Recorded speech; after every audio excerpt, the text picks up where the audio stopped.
Amua kubadilika, amua kuamua sahihi, kwa sababu kuamua sahihi pia ni maamuzi na kuamua vibaya ni maamuzi. Kwa hiyo amua kuamua sahihi ili Mungu atumike pamoja na wewe, ili Mungu aweze kukutumia. Biblia inasema mwanamke yule alipoondokana na shida aliyokuwa nayo, Mungu akamwambia, au Yesu akamwambia, binti, enenda zako na amani, kwa sababu shida yake ilikuwa imeisha. Na kilichosababisha shida ikaisha ni aina ya maamuzi aliyochukua. Kwa hiyo kuna mambo ambayo unapitia yataondoka kwa sababu utaamua maamuzi sahihi. Aina ya maamuzi utakayochukua yatakufanya wewe uonekane uko upande upi. Kwa hiyo mwanamke akaondoka kwenye shida iliyomtesa kwa miaka 12 kwa sababu ya aina ya maamuzi aliyochagua.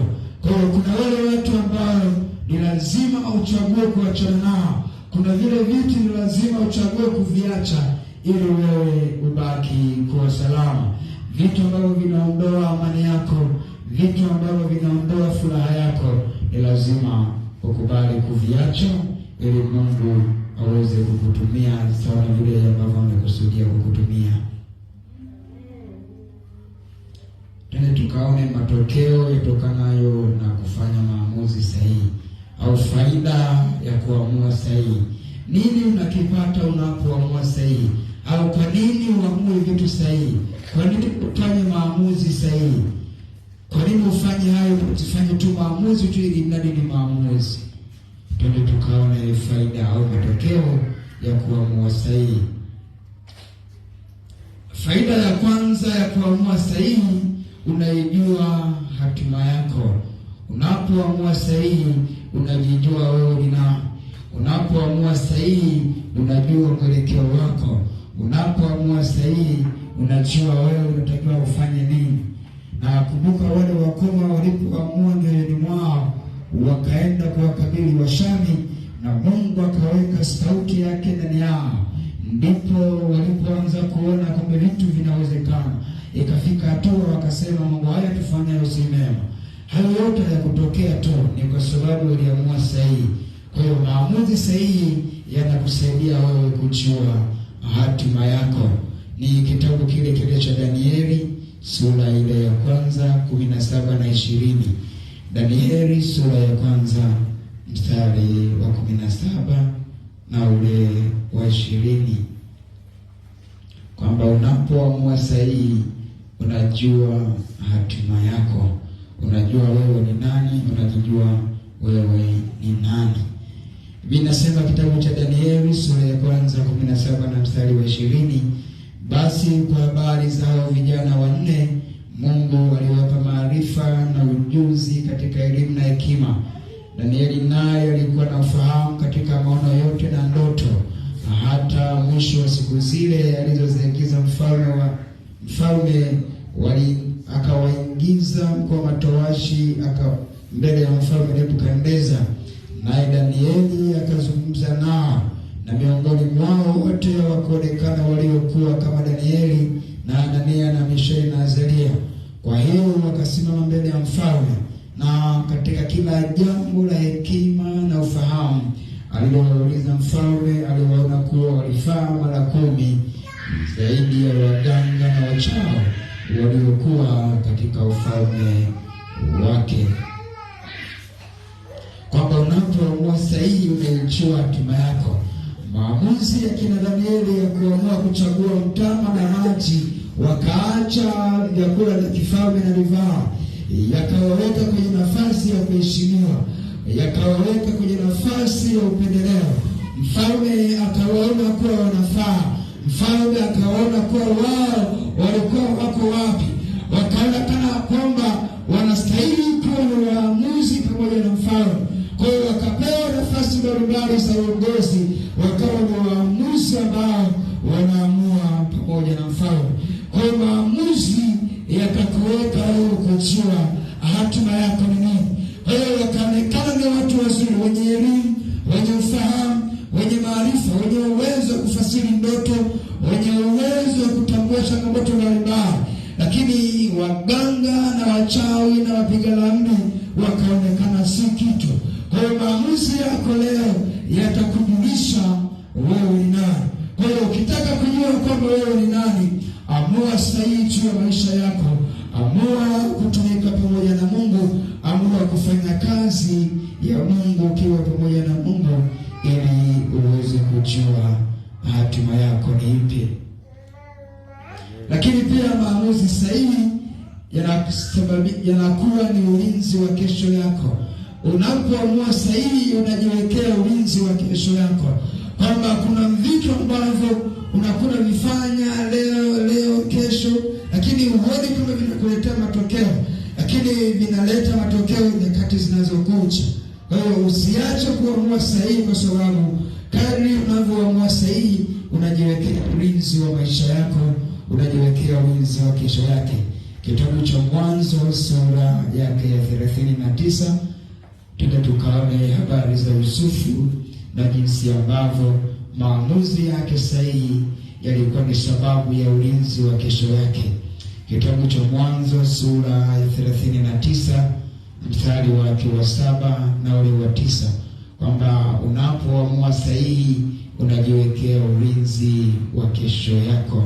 Kwa mtu wa Mungu, amua sahihi leo ili kesho yako iwe salama. Jana si kitu, lakini leo ndio kila kitu kwenye maisha yako. Amua sahihi ili kesho yako iwe salama. Mwanzo 39 na mstari ule wa 7 na wa 9.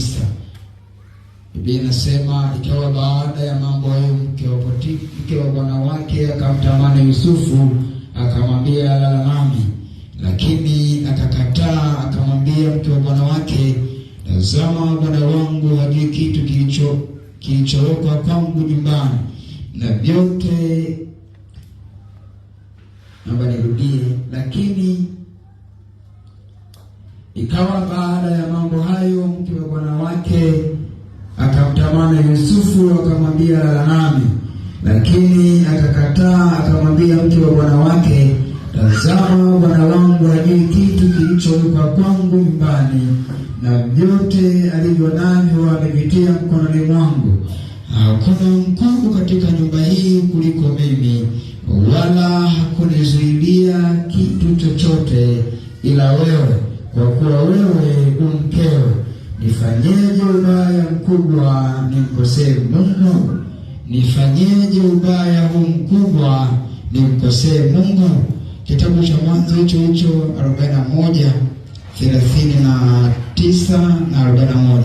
Mwanzo 41 39 na ule mstari wa 41. 41 39 Mwanzo anasema, Farao akamwambia Yusufu, kwa kuwa Mungu amekufahamisha hayo yote, hapana mwenye akili na hekima kama wewe. Basi wewe utakuwa juu ya nyumba yangu, na kwa neno lako watu wangu watatawaliwa. Katika kiti cha enzi nitakuwa mkuu kuliko wewe. Farao akamwambia Yusufu, tazama, nimeweka juu ya nchi yote ya Misri. Farao akavua pete yake ya muhuri mkononi mwake, akatia mkononi mwa Yusufu, akamvika mavazi ya kitani nzuri na kumtia mkufu wa dhahabu shingoni mwake.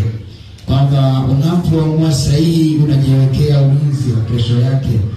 Ukisoma kuanzia Mwanzo 37 utapata tafsiri nzima mpaka Yusufu anakuja nafika katika nchi ya Misri.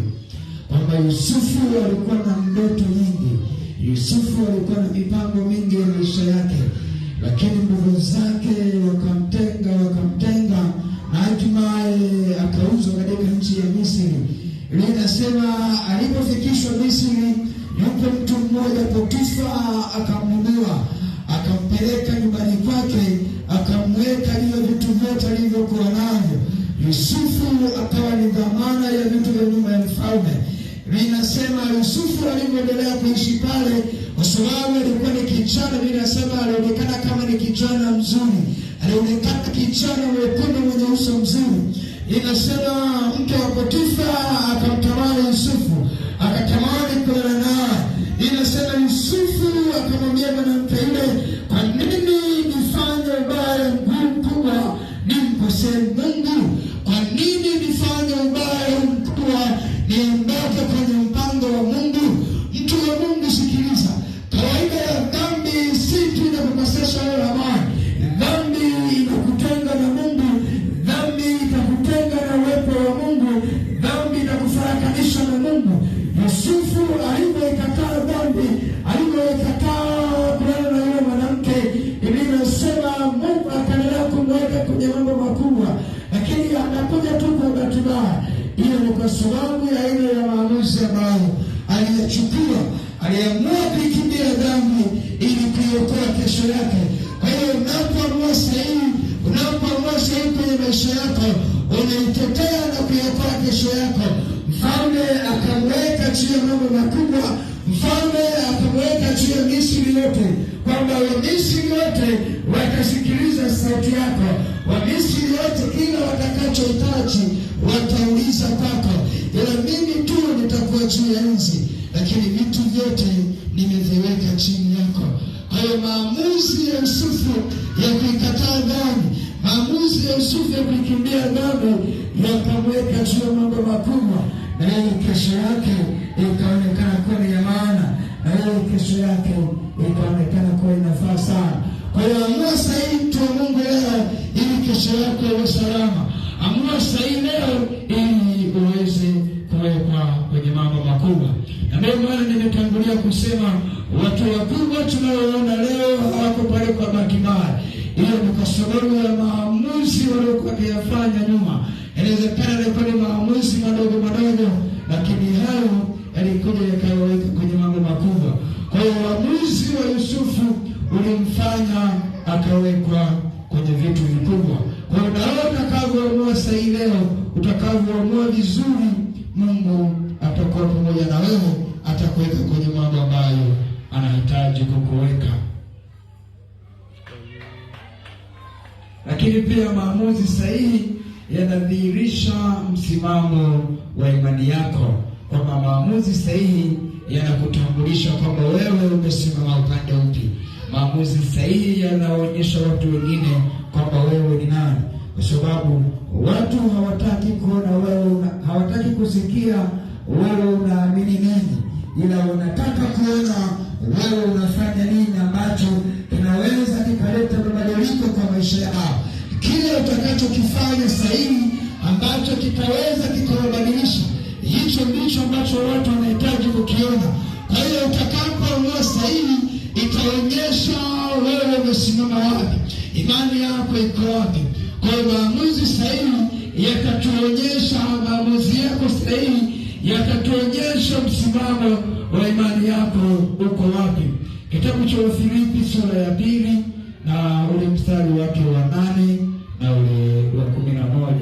Kitabu cha Wafilipi sura ya 2 mstari wa 8 na wa 11. Wafilipi sura ya 2 mstari wa 8 na ule wa 11.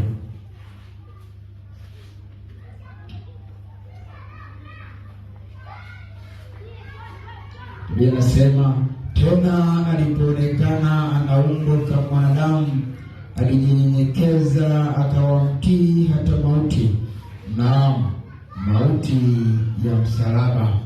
Tena alipoonekana ana umbo kama mwanadamu, alijinyenyekesha akawamtii hata mauti, naam, mauti ya msalaba. Kwa hiyo tena Mungu alimwadhimisha mno, akamkirimia jina lile lipitalo kila jina, ili kwa jina la Yesu kila goti lipigwe, la vitu vya mbinguni na vya duniani na vya chini ya nchi, na kila ulimi ukiri ya kuwa Yesu Kristo ni Bwana, wa utukufu wa Mungu Baba. Tena alipoonekana ana umbo kama mwanadamu, alijitiisha akanyenyekea hata mauti.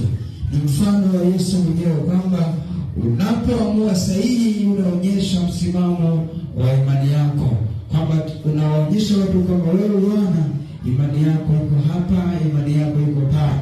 Kwa hiyo